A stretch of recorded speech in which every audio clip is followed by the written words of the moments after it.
Shalom and welcome to Heretics Standing at Sinai, a podcast for those in or adjacent to the Jewish community who are searching for a way to deepen their spirituality without sacrificing their rationality.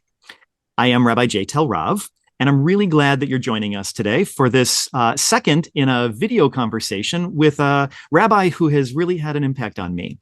I'm here today with Rabbi Arnie Sleutelberg. And the relationship between us is one whose import and impact on me is going to be very difficult for me to overstate. As I've introduced guests in the past, there's a fairly brief bio, and then we get right into the material. But I've asked Rabbi Arnie if he would allow me to give just a little bit of an expanded introduction today, because for me, it's very important to do so. I wanted to start by acknowledging that Arnie has been a part of my life for about 30 years, and I'm getting to the age where that just sounds amazing to be able to say. And we've had one of those special relationships, and you'll all understand what I mean when I say that our lives can go in far-ranging directions that aren't necessarily parallel, but when we reconnect, we pick up where we left off, and it's precious in that there's none of that sense of guilting the other for having been unavailable in the recent years, and I've always appreciated that, Arnie. I realized how much my conversation last week with Rami Shapiro impacted me, and how many people enjoyed the conversation, and that led me to realize that there are other people who've had impact on my theology, and the first obvious choice was you. And so I reached out and I tracked you down. You were on the road with your husband, Robert, as you were out in, was it Kansas City? It was. You were out there to do a wedding, but also to spend some time enjoying yourselves and seeing the country. It was something that I wasn't surprised by, because you told me that during the pandemic, the two of you realized there was no need for you to be stuck there at home in Michigan, although you've created a beautiful home, and you bought yourselves a camper and you hit the road. And it sounds like you've spent almost more time on the road these last couple of years than at home. It's true. We've loved it very much. Well, as I thought about the conversation today, it occurred to me that I don't think that there's anyone that I can point to in my life, other than my parents, who've had as much impact on who I am today. And it's sort of remarkable how often I stop and I think about, well, what would Arnie say in this situation? And that's a really important person that I think everybody should hopefully have in their toolbox, someone who can guide their thinking, even when your relationship is not readily in front of you. You and I got to know each other when I was a freshman in high school, and you were a relatively young rabbi. When were you ordained? 88. Okay, so I would have gotten into Nifty at about 1990 or so. Maybe 90, probably 1990. And you were, I think we called you the rabbinic dean. You were sort of the liaison to the Nifty Michigan region. It was called Misty back then. I was a new freshman. I met another boy, also a freshman. That would be Charlie Citron Walker. And the two of us became fast friends, and we immediately identified this cool rabbi who was just nothing like the rabbis that he and I had grown up with. You stayed a part of our lives as rabbinic dean throughout high school.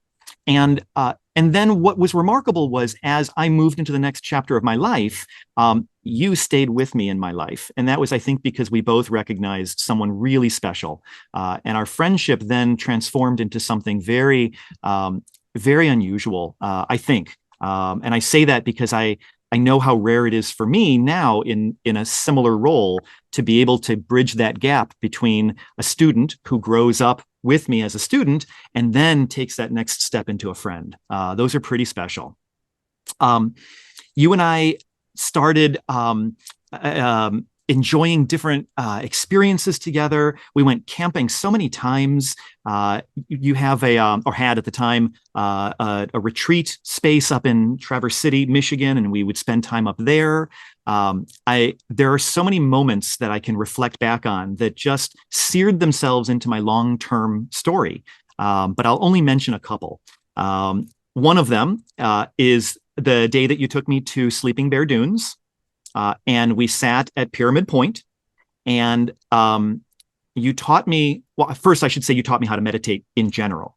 But that day you taught me how to utilize a space and a place and to lock it into long-term memory using senses. And we walked through, I don't know how long it took. I don't know if we were at it for an hour, but slowly you walked me through each sensory experience of that space.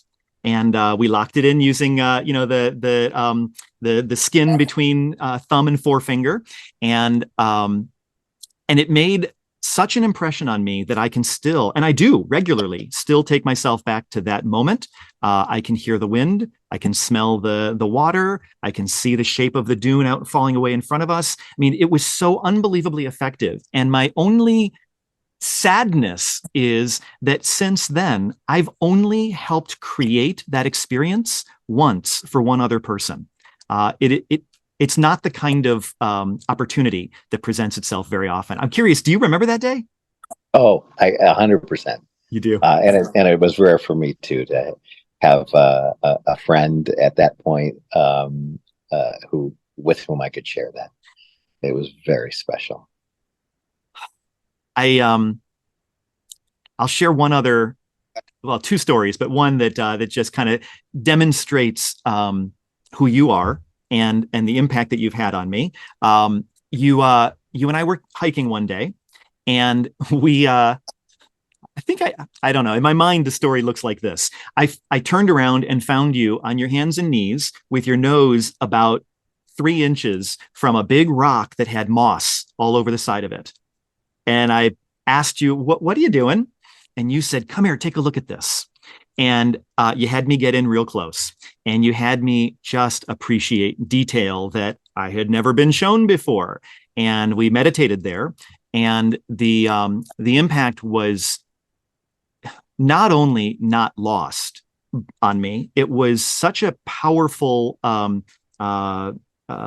tool to put in my toolbox that I now, and maybe you'll be pleased to hear this, I now never hike without 2 things. I always have, well, 3 things sometimes. I always have a magnifying glass, and I have this little tiny, I should have had it with me to show you, little tiny travel microscope.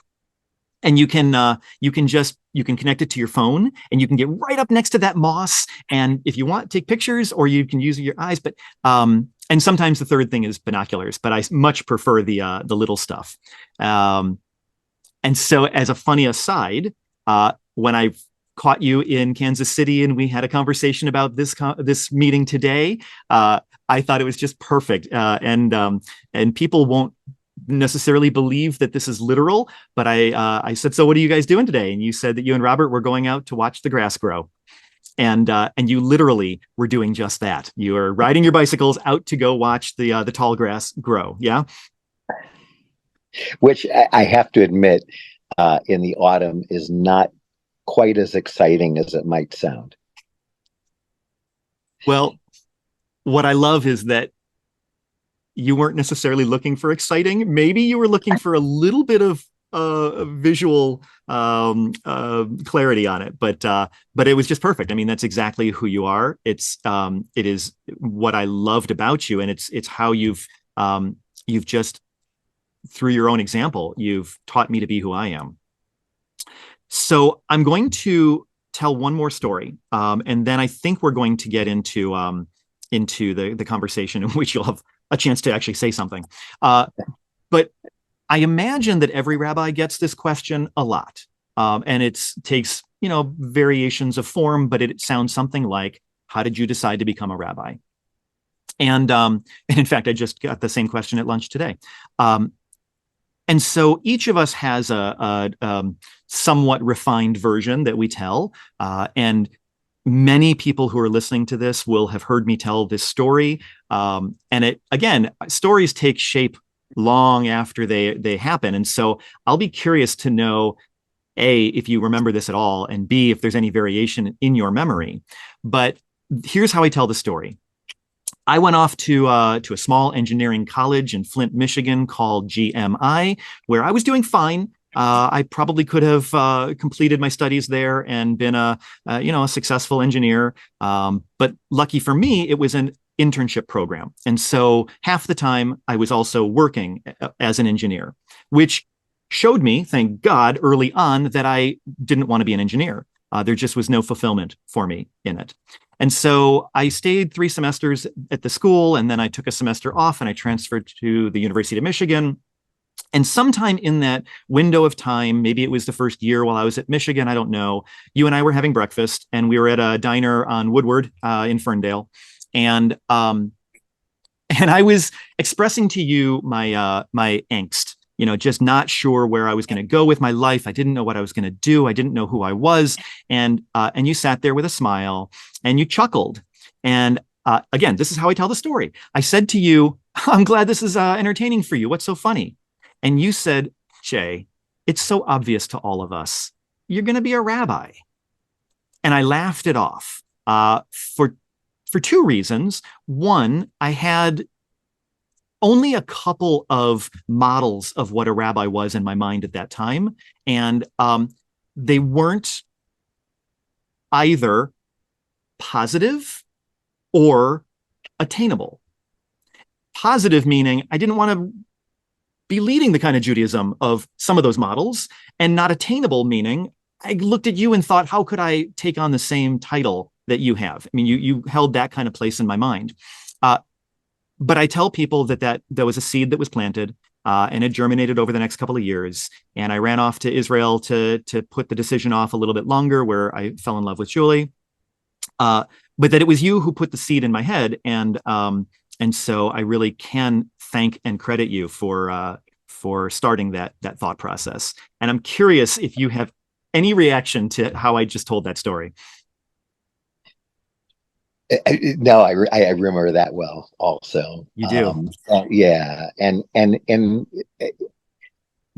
my own case, I can go into more detail about what led to it, but I remember so clearly when I finally came to the conclusion that being a rabbi was the right thing for me. I hadn't shared any of it with anybody. It was really a solo journey on my part to figure it out. And I was with a friend, and I said, I finally figured out what I want to do. And he said, you're going to be a rabbi. And so it resonated then, resonates now. In my case, it was after I'd made a decision, but it was clear that people knew who I was and what what would be fulfilling for me professionally. But I didn't find that out until I'd made my decision. I wonder but if in you. your case, it was just so clear. It was just so clear, Jay. Well, it sounds like it was to others in your case as well. And I don't know if it's meant the same to you, but I think the certainty that you expressed to me that day, and was probably reinforced by others, after that, has been really important along the way. Whenever I'm struggling, or I doubt, or I wonder whether the imposter syndrome takes over, and I think, what am I doing pretending I'm a rabbi? Sometimes I go back to those moments of certainty that you had, and I think, all right, look, if he saw it, I guess there's something there. So yeah, that's pretty powerful. Do you ever get asked about your upbringing? Do people wonder if the way your parents delivered Judaism to you was a major factor in your becoming a rabbi? In my case, it certainly was, and yes, I have been asked. As you know, Jay, I'm a child of Holocaust survivors, and because of their experiences in Europe, when they came to America, they deliberately chose to settle in a small town where there were no other Jews and, in a sense, pretend not to be Jews.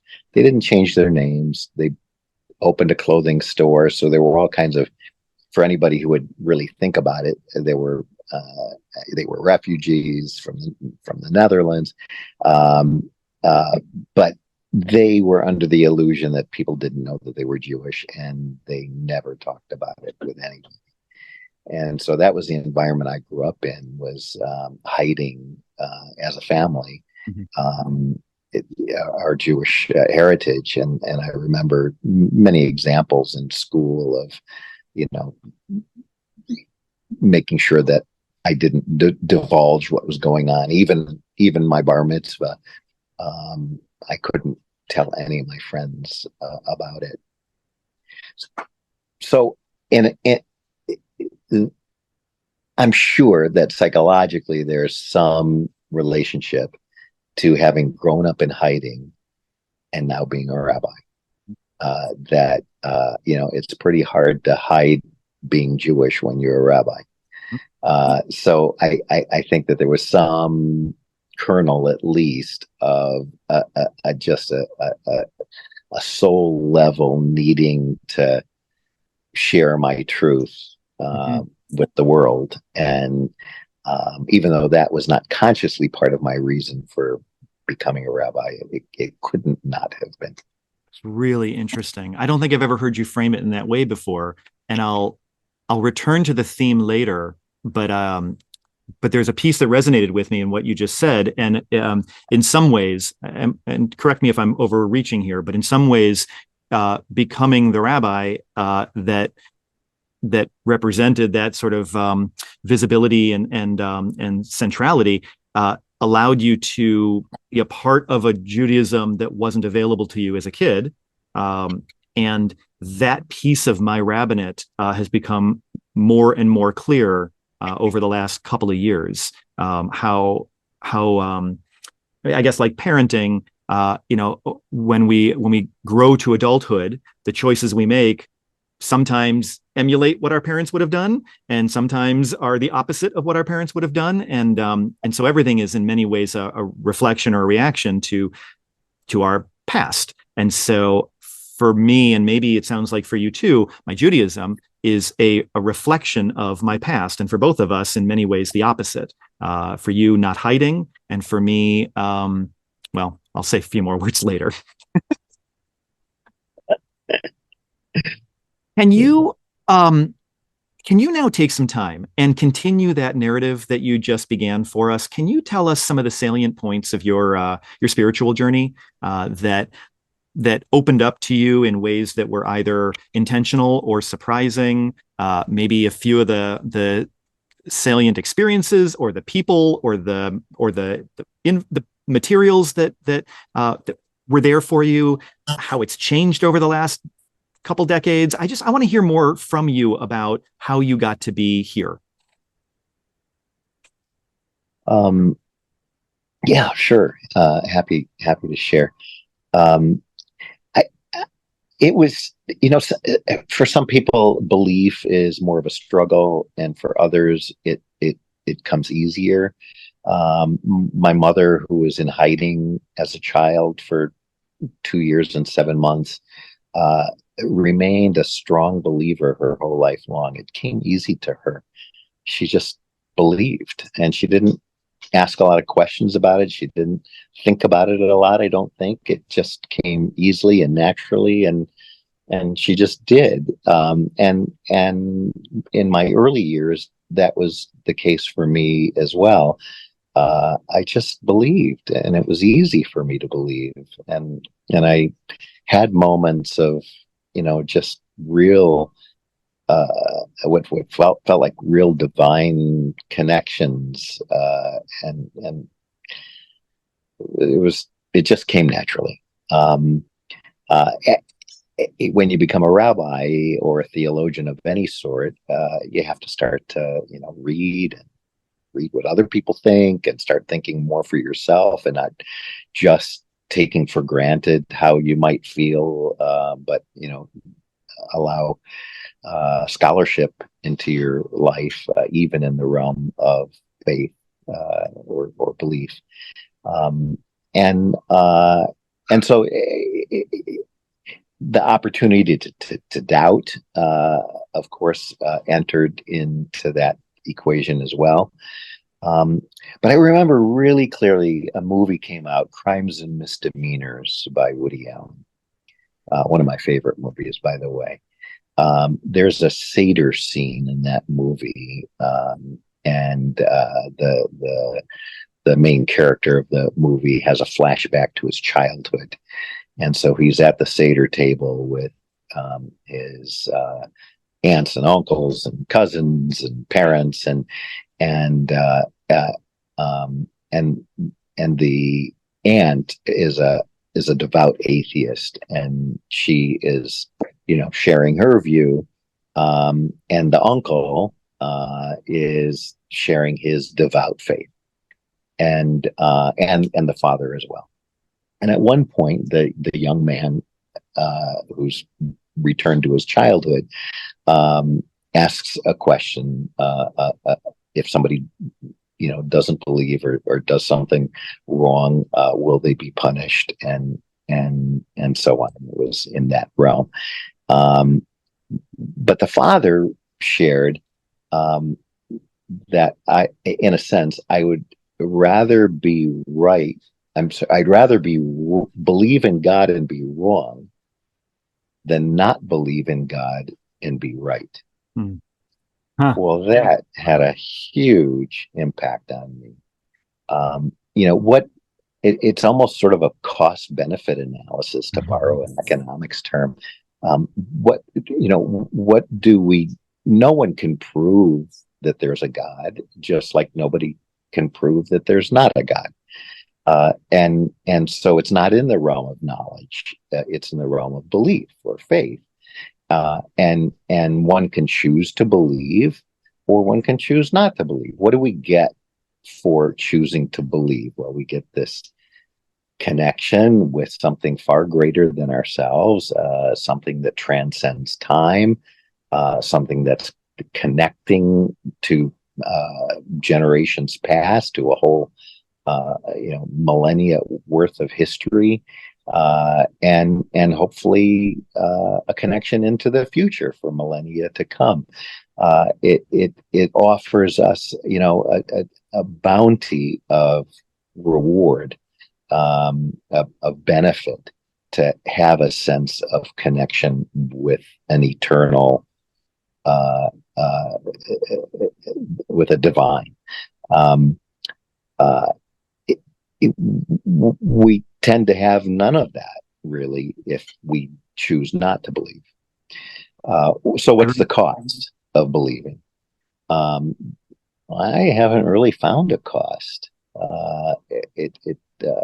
Sometimes maybe you have to transcend a moment of doubt, or even many moments of doubt. But other than that, it's relatively cost-free to have to believe. And so I've just decided to believe. So did the study and the reading and the voices of others before you modify that belief much, or is your chosen belief as an adult pretty consistent with what you believed as a child? Well, it's refined, I would say, over the years.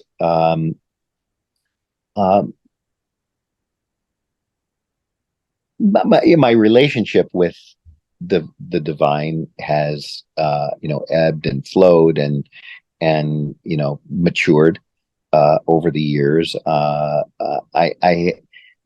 it's not like I'm 100% sure about anything, and if anything, the years have helped me to realize that I'm less and less sure about most things. But the core sense of belief, I would say, has endured, and I'm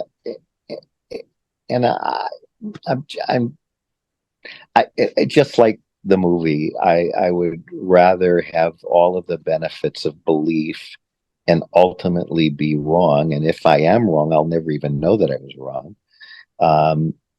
than to not believe and be right. Okay, so I was thinking of telling this quick little story, and I decided I'm going to hold off. But then you just made me unable to hold off because it's so perfect in response to what you just said. Um, During rabbinical school, you guided me towards serving as a chaplain with the Scouts, the Boy Scouts at Philmont Scout Ranch, which was still one of the most wonderful experiences of my life. I went back a second summer after that. And it was that experience, too, which opened my eyes to other ways to serve as a rabbi. And so that was what probably led me into serving in the U.S. Navy as a chaplain there as well. So during basic training, there were 40 clergymen, people, excuse me. Of the 40, 4 of us were rabbis. There were a couple of others, no Muslims, most of them just Christians of some variety, a lot of evangelicals. And one night we were talking big stuff, big conversations. And there was a group of evangelicals who were asking me, so Rabbi, I wasn't actually a rabbi yet, but I didn't correct them. Rabbi, what happens if you get up to the pearly gates on your judgment day, and there's God, and there's Jesus sitting at his right hand, and they're mad, they're pissed off because you had us giving you the good news, telling you all this truth, and you chose to ignore it. And I said to them, guys, if that's what happens, if I find myself sitting in front of Jesus, I will fall down on my knees. I will beg forgiveness. I will accept Jesus as my personal Lord and Savior right there. And I will trust that they will forgive me for having been born a Jew and stuck with my path. And all they heard was, we got this rabbi to admit that he would accept Jesus. Once I let them revel in that for just a moment, I turned it around. I said, guys, what happens if you get up to the pearly gates and God is sitting there all alone and he's really pissed that you took one of his greatest human beings and elevated him to something beyond what he actually was? In other words, I was asking them, what if you're wrong? And they could not tolerate the possibility. And the conversation ended immediately. And so I think when you said, okay, if you're wrong, so what? This is how you choose to be, that spoke so powerfully to me. So my next question then, and I don't know if we were trained this way in seminary or not, but when someone says to me, Rabbi, what do you believe about God? My reflex is to say something like, I will tell you, but only after you share what you believe first. People assign some sort of greater knowledge or certainty or weight to what we believe, which is something to overcome, I think, in some ways as a rabbi and as a people. But I'm going to ask you to violate that tradition, and I'm going to ask you if you would start by telling us what you do believe when you talk about having faith and believing in the divine.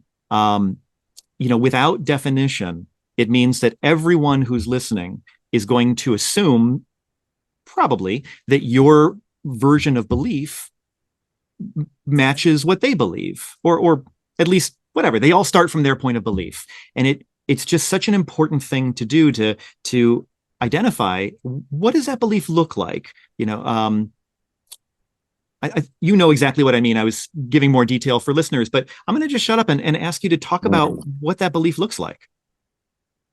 Well, first of all, Jay, I totally resonate with what you just said, because when somebody says that they don't believe in God, and I ask them to tell me about the God that they don't believe in, I don't believe in that God either. No.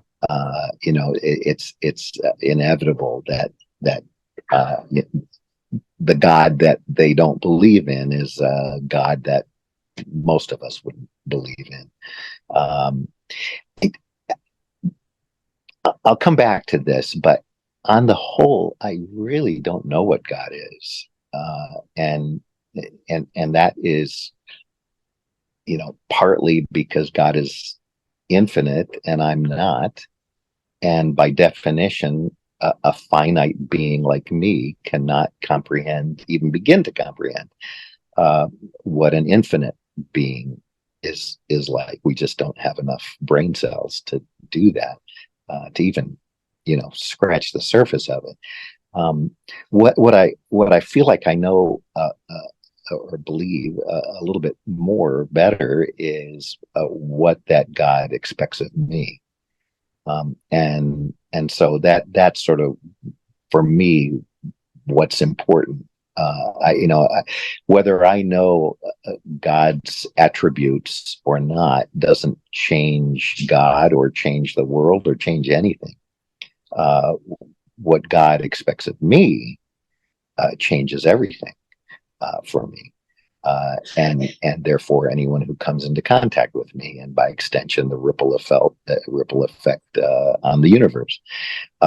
So that's what's important to me, is what God expects of me, and I believe that God expects me to be just and kind and compassionate and loving and caring, and not just be those things, but practice those things. And so that, among many other, positive attributes that I strive to be in my life, it's because I consider them to be the right way to be, but also the way that God wants me to be. So that's really where I involve myself in terms of thinking about God. Is what are God's attributes? We're given lots of clues in our tradition about that, but again, they're just so limiting when we think about an infinite God. So that's sort of what's important to me, and So how the guide me. God, I have so many questions. I don't even know where to start. When you were talking about our limited brain cells, some of the listeners just completed a class that I was with them in. One of my classmates taught, called "Beyond the Old Man in the Sky" with Rabbi Micah Streifer. It was really fabulous, and his presentation of Maimonides' teachings was right alongside that. Really our inability to make statements about what is, certainly able to say what God is not. But I really heard consistency there, and it reminded me of laying on the backyard with my dad in the summer nights and looking up at the stars and trying to get my brain around the scale of the universe, and getting to that point where it just starts to hurt because you're approaching something which is beyond yourself, and that, I guess, looking back now, I think of it as something more profound than I even realized at the time. What do you do to reconcile others who have just as much clarity about what God wants, and it's in direct opposition to your set of values? It's not my job. I believe everybody needs to be on their own path, and I believe that God is big enough for all kinds of different thought patterns and levels of belief.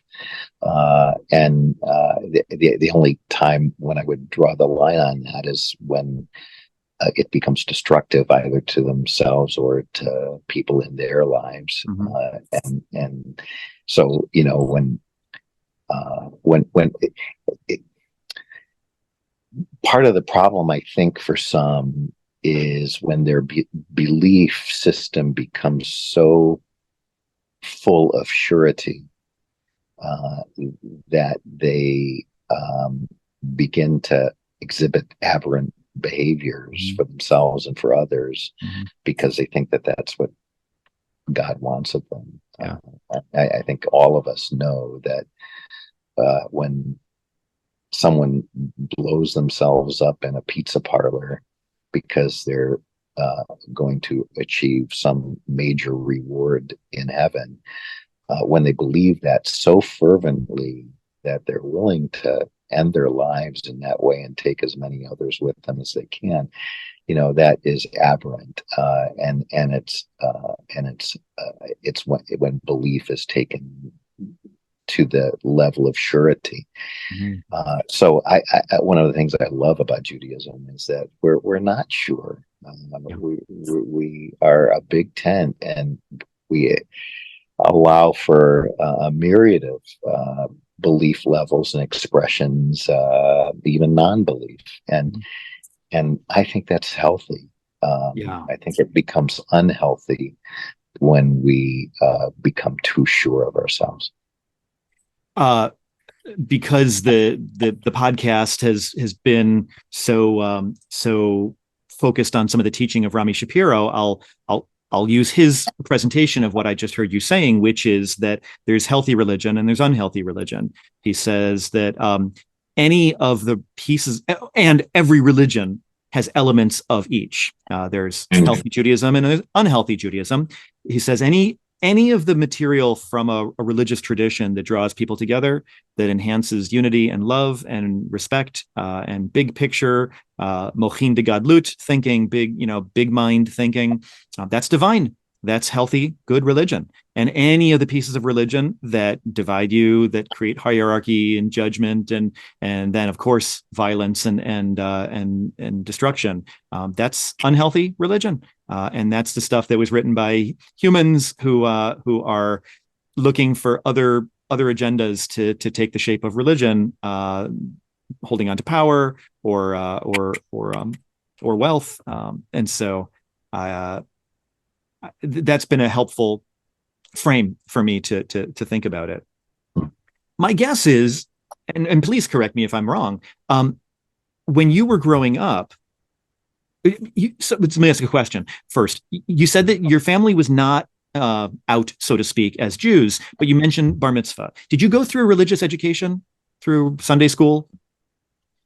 When I was in the fifth grade, was when my family decided that it was safe enough to have our names on a Jewish list. Uh-huh. And we joined the synagogue about 45-minute drive away in Jackson, Michigan. Uh-huh. And I started my formal religious training in the fifth grade. And it was super important to me because I'd been denied any kind of connection to anyone Jewish my age. I loved it. I took to it and wanted more and more.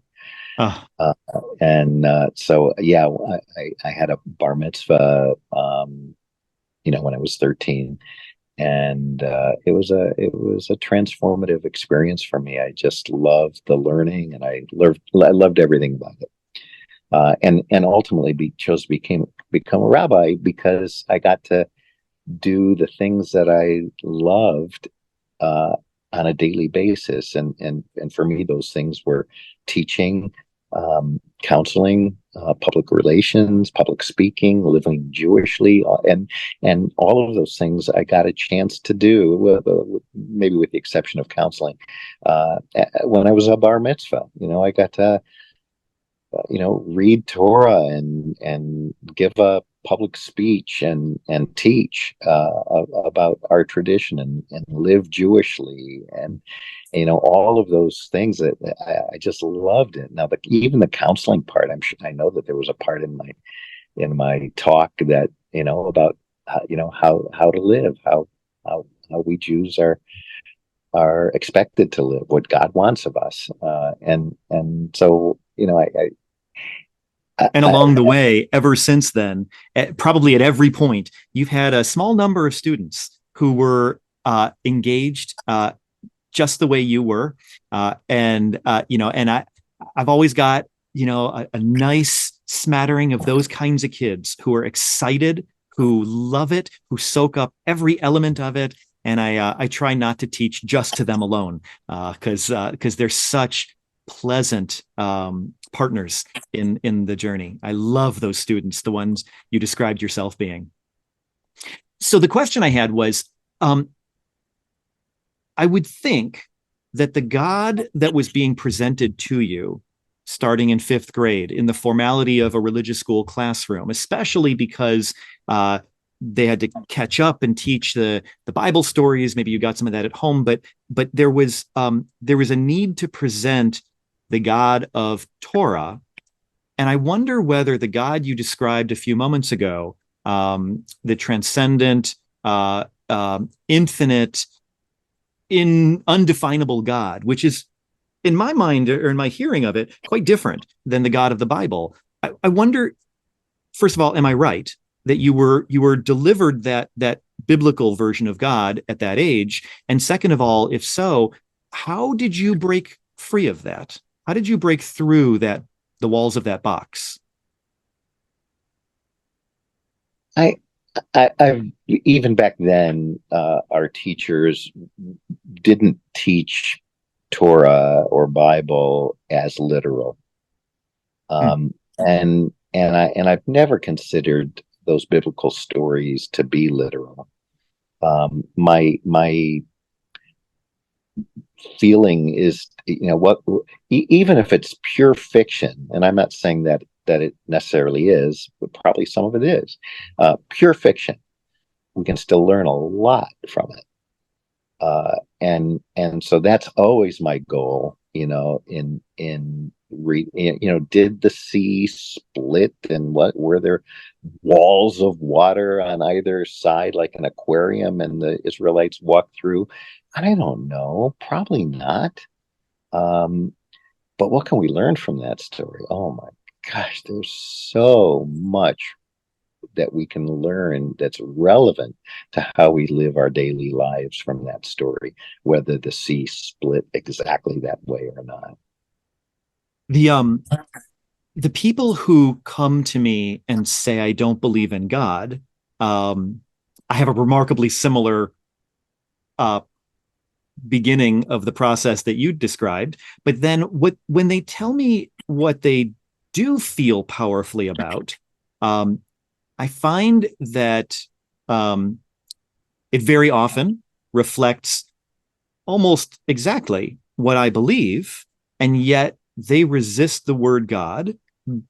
And I've decided, or at least in my thinking at this moment, I've decided that it's because so much, and I think it certainly happened for me growing up. I was presented those stories as just a shot understanding, just right there. It is what it is. And at the age where I should have been handed the next level of discourse, right around, I don't know, 12, 13, 14 years old, it was absent. Luckily, I met you, and I'll come back to that in a moment. But I think that so many of the people out there, in my in my estimation, and I tried to do a belief survey last year, I got fabulous responses. Unfortunately, I only got them from people your age. I didn't get from our younger families. I wanted to have a good demographic. What I but it did confirm what I thought, which is that there's not very many out there who believe in the God of the Bible, but so many out there who say, I don't believe in God, but I'm spiritual. And when you ask them what that means, it is exactly what I mean when I say I'm spiritual. And it's interesting how much damage, baggage, maybe that's an easier word, how much baggage the word God has to it, and how alienating it's made so many adult Jews feel. I wonder when we sit in the sanctuary on Rosh Hashanah and we've got a couple hundred people out in front of us, what they're doing with the moment when the words of the Machzor describe a theology that's not theirs, and no one has ever taught them that it's metaphor or that it's permissible. It's encouraged to go beyond the words and to make them work for you. It's just the lack of permission about believing in something else is I think it's really one of our great opportunities and huge obstacles. You were that beginning for me. I don't know that it was ever quite explicit, but it was you who taught me that there's spirituality out there, and you access it through this or through that behavior and this way of thinking. And I guess I've placed myself in my rabbinate in the hopes of trying to be that personality or that presence for as many people as I can, to help them get through that doorway of realizing that, oh, that childhood God that was taught to me is not the only option. It always feels very exciting to me when I feel I've contributed to somebody getting through that wall.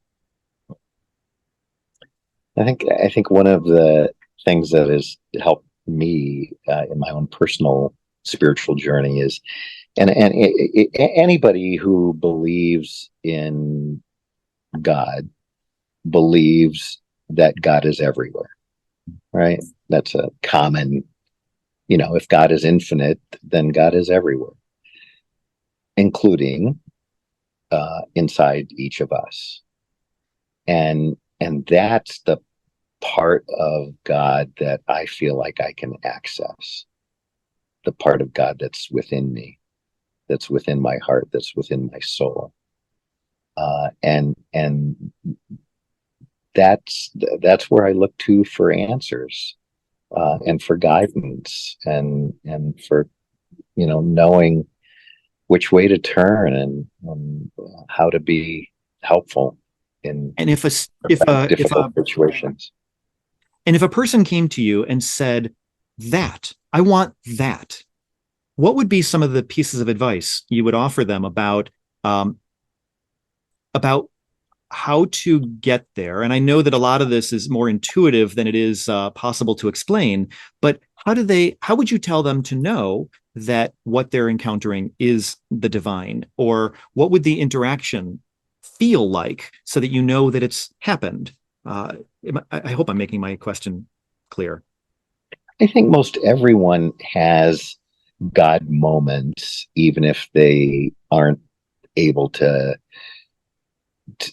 define it that way, or to recognize that that's what it is. But when people fall in love, when they have a child and see that baby for the first time, at other transcendent moments, perhaps when they lose a loved one and they're super vulnerable. Those moments are transcendent moments, and everybody feels them, but perhaps not everyone recognizes that that's a potential God moment. But Yes. those are the moments that give us a clue as to how we might be able to access those feelings, even when we're not admiring a brand new baby or falling in love for the first time. But finding out ways to connect with the God within, with our soul,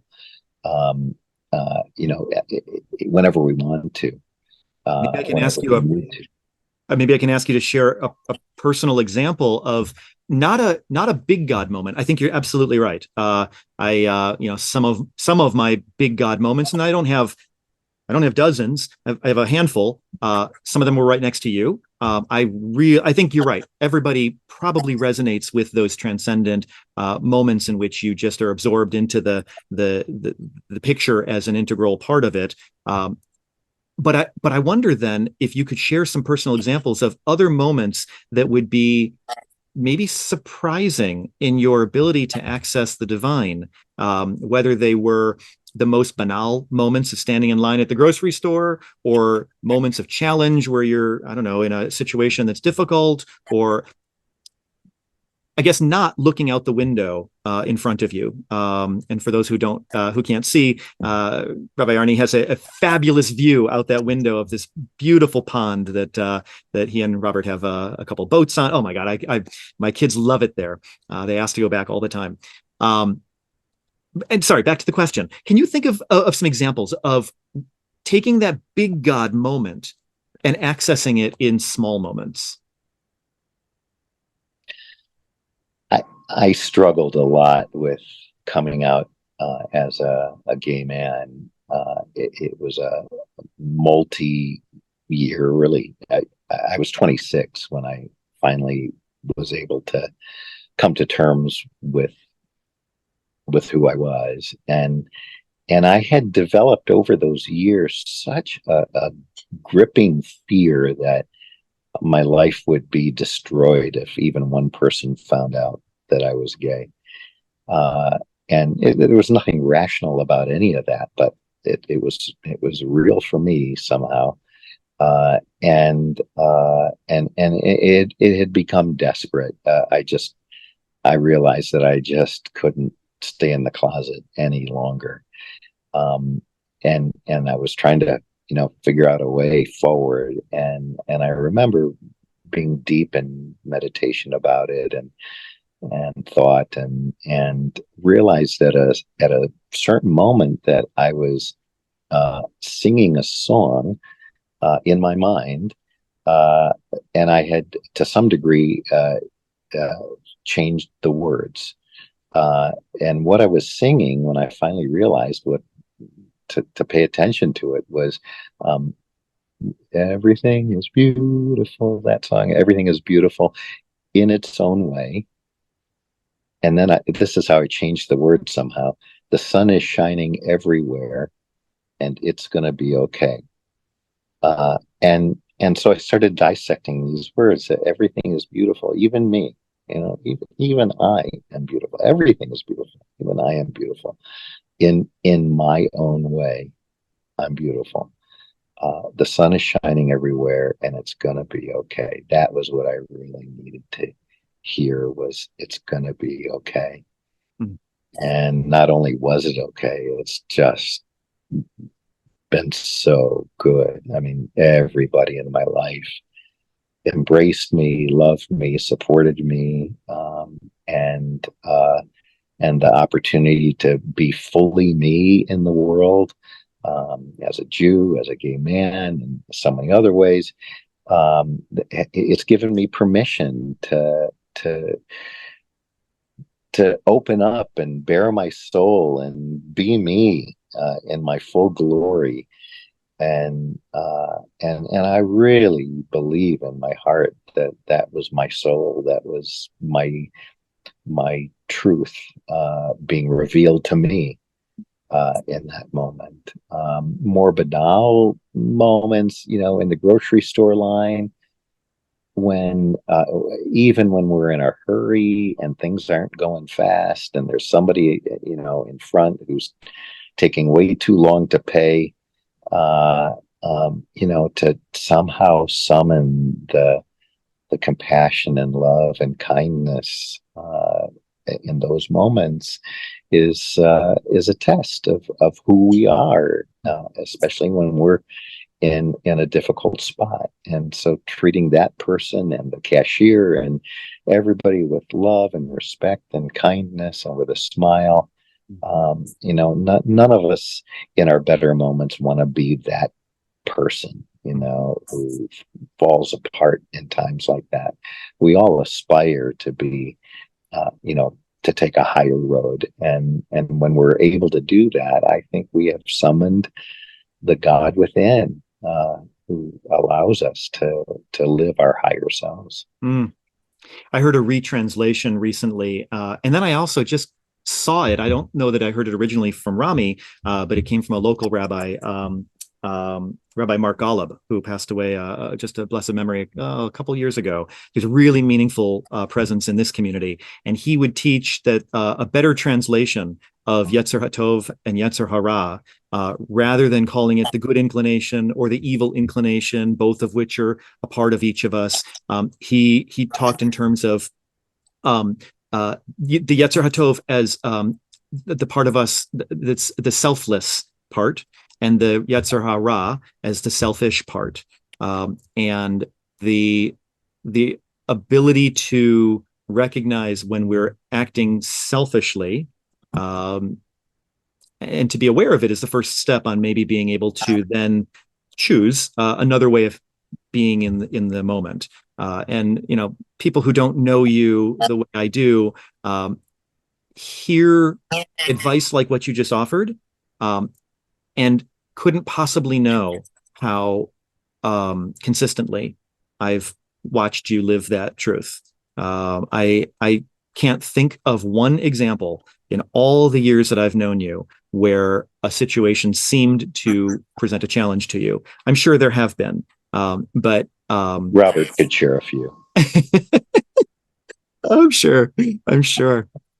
You also mentioned just a moment ago how you realized you were humming a song in your head, and you'll smile about this little vignette. But just the other day, I was walking past Neely, my daughter, who's now 10, and she was humming. And I recognized immediately what she was humming. and it was very quiet. She was reading a book and humming. And I paused and I stopped and I said, "Oh, I love that song." And I said, and she knows who Rabbi Arnie is. I talk about you all the time. I said, Rabbi Arnie told me once that he always has a song in his head. He's always humming a song quietly. No one else outside him would know it. You told me this years ago. And her eyes got real big and she said, "Me too." I was like, "Oh, my kid is always humming a song like my teacher." Yeah, anyway, those are special people. Um, Maybe one more or two more questions. And then anything else you'd care to share as well. The first question is in a world right now with so much pain and so much truth from every direction, and I'm referring, of course, to the war in Israel and the not maybe not so much at the moment to the domestic challenges for America in terms of our cohesion and our ability to honor differences, but in Israel especially. I'm curious how you're thinking about the the matzav, the entirety of the situation. I don't mean politically. I guess I mean spiritually. How are you navigating this moment? Well, first of all, it's really hard. All of us who care about human beings grieve at the suffering of anyone, any innocent who finds themselves in harm's way, especially children, the elderly. Um, what I what I think about a lot is intention uh, or motivation, and that's how I sort of uh, reconcile with the horrors of what's going on when it's the intention of someone to do harm to innocent people. Uh, that's very different than when the intention is to uh, save the world from an evil entity. And very sadly, innocents are caught, in harm's way.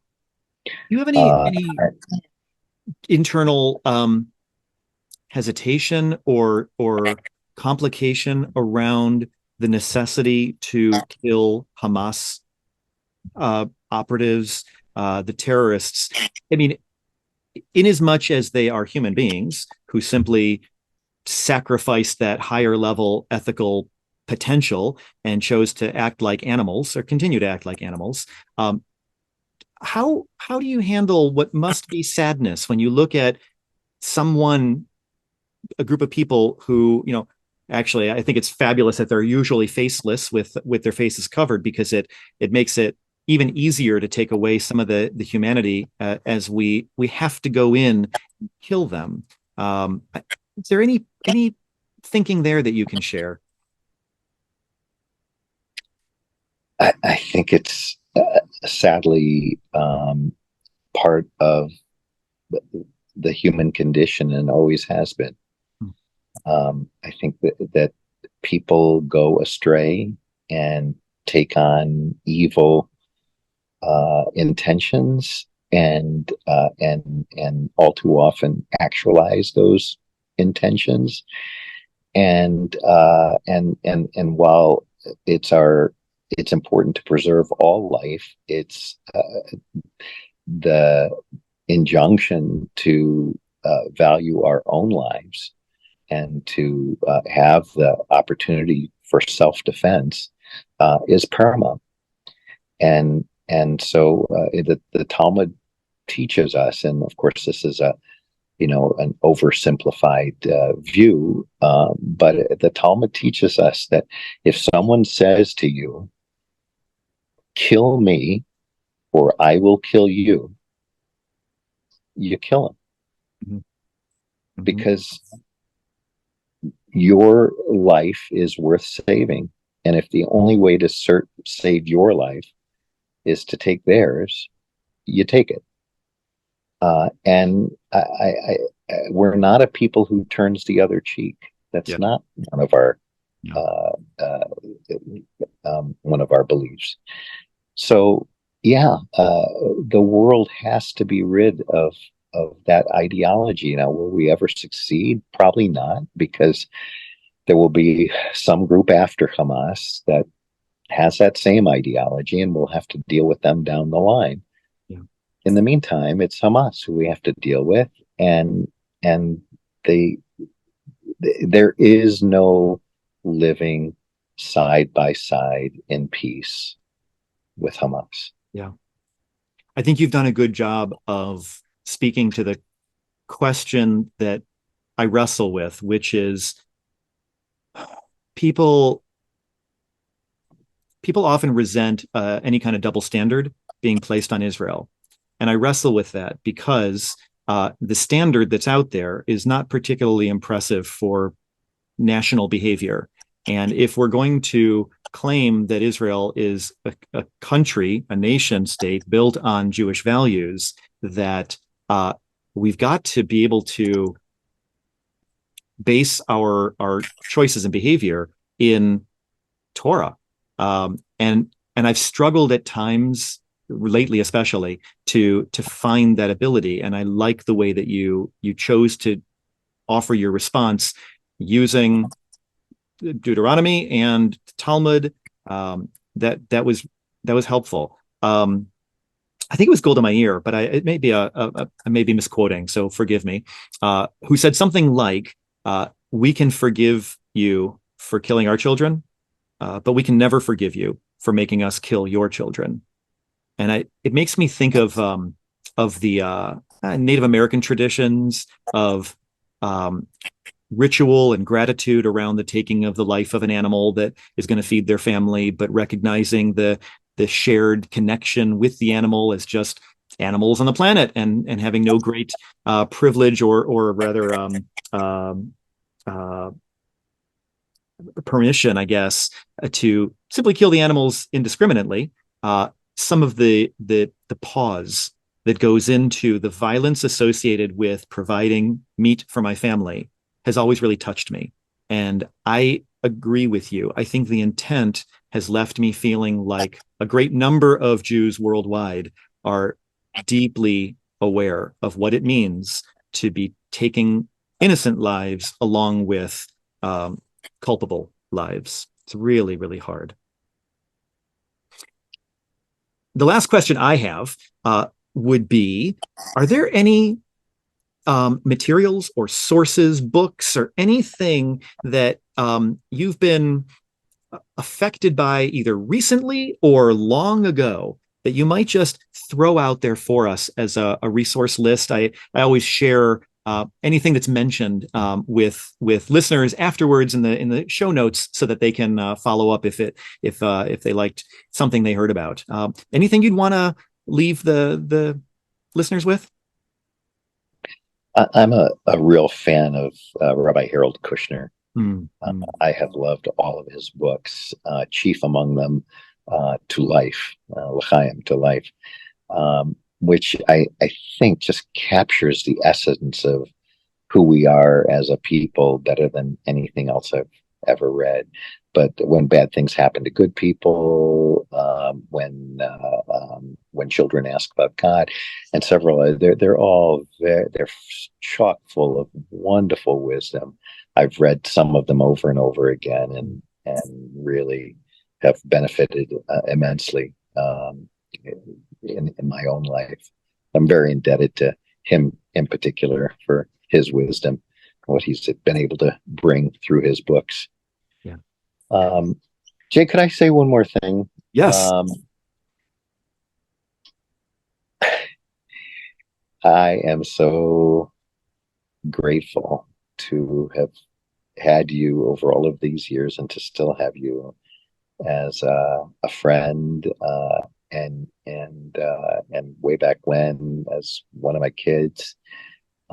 You've made me so proud over and over again, and I just know that your congregation is so fortunate to have you as their spiritual leader. You are one of a kind, and I really feel myself privileged to have you in my life. I forgot to mention when I was telling our story that when it came time for Julie and me to plan our chuppah, I came to you and I wanted to give you whatever honor would be most powerful for you. Did you want to officiate at the chuppah, or did you prefer to be my best man? And I would have been thrilled with either, but I'm so glad you chose the latter. You stood next to me under the chuppah as my best man, my best friend, and I'm so equally in awe of who you are. And when people, you probably remember this, when people give us enormous credit for the experience they've had, sometimes we share it and we make sure they know that, oh, there were a lot of people involved in what just happened. I appreciate you thanking me, but the credit belongs to a lot of folks. When I receive those expressions of gratitude in my mind, you are receiving an enormous share of that. So thank you very much as well. Appreciate and it. so now I'm going to say what I always say at the end of the episodes, and it goes like this. For our listeners, I'm really glad that you're still here listening to Heretics Standing at Sinai and now able to watch the conversations if you care to on YouTube. I'm so excited about what's coming next. These conversations have meant a lot. And so the next interview that I'll have a couple weeks from now is with another rabbi that Arnie also introduced me to. Hal Greenwald has been someone who has very, very different thoughts about the world in every respect from the way I do. And he and I have maintained contact loosely also over the years. So he'll be joining me for a conversation in December with a chevruta of his, a study partner who's an evangelical pastor. So the conversation is going to be very different than anything else we've done here. I'm very excited about it. So you can watch for that episode. If you found something valuable in the time that you've spent listening to us, I'm grateful. And for those of you who want to take a moment and share this reflection with me, or a question or a reflection with Rabbi Arnie, I'll be happy to pass it on to him. And if you want to share the link with someone else that you know would appreciate it, by all means. For those of you who are here coming for your first time, welcome. I hope you'll come back. And to all of you heretics out there, stand proud.